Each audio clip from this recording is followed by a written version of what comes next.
This is a recording with my very good friend, Cameron John Robbins, the gentleman artist. And what we're proposing to do here is going to look through a series of portraits of historical figures as painted by the great man himself. And I will give my indications of what I see in a face.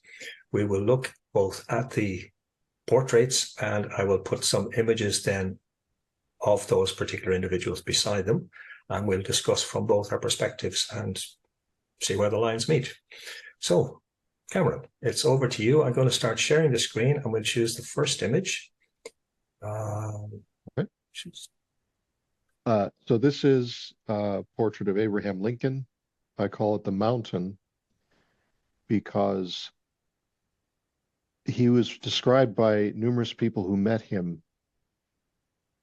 that coming into his presence had a very similar feeling to approaching a great mountain. There's something about the size of mountains that can kindle a kind of awe and just it can be very deeply affecting. And people described coming into the presence of Abraham Lincoln as being like that. And so that's why I call this portrait the mountain. Thank you. Let's move it forward. So this is obviously an image, and thankfully in Lincoln's era there were photographs, so we have an example of what the man actually did look like. And one of the things that immediately jumps out at me when I look at an image of Lincoln, you notice there's so much, his eyes are quite recessed and his eyes are quite dark. And there's a recurring sentence that Lincoln used in his life where he said, "Nothing touches the tired spot." And he always gives that impression of being so tired. He always looked tired, which is not to in any way deny the man's character or the strength or any of that, but he carried this tiredness about him. And he certainly did. He's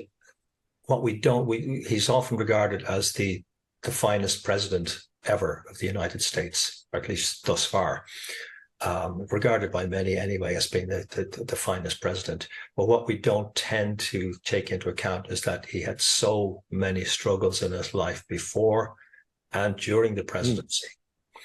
And so he's a man who had to withstand a lot of failure, a lot of criticism during the presidency as well. There were people and newspapers as well that referred to him as a monkey. So he took a great deal of dissent. So understandably, he carried a lot of strain, and you could see a lot of that strain and stress also directly below the eyes, where it's not just that the eyes are sunken, but that there's a lot of lines and furrows directly below the eyes, which indicate a deep tiredness, physical, mental, and otherwise. And one other point with regard to Lincoln is the thickness of his eyebrows. So when you see eyebrows that are as thick as that, this is somebody who absorbs a lot of information. So if you're communicating with somebody with thick eyebrows, you need to give them all the relevant information. And if they sense that you're holding back, they will automatically doubt whether they can trust you. Interesting. So let's move it. To your point, he is highly regarded even to this day.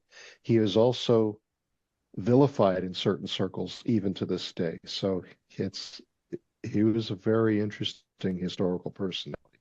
Absolutely. A man who made a huge impact for so many reasons. That is undeniable.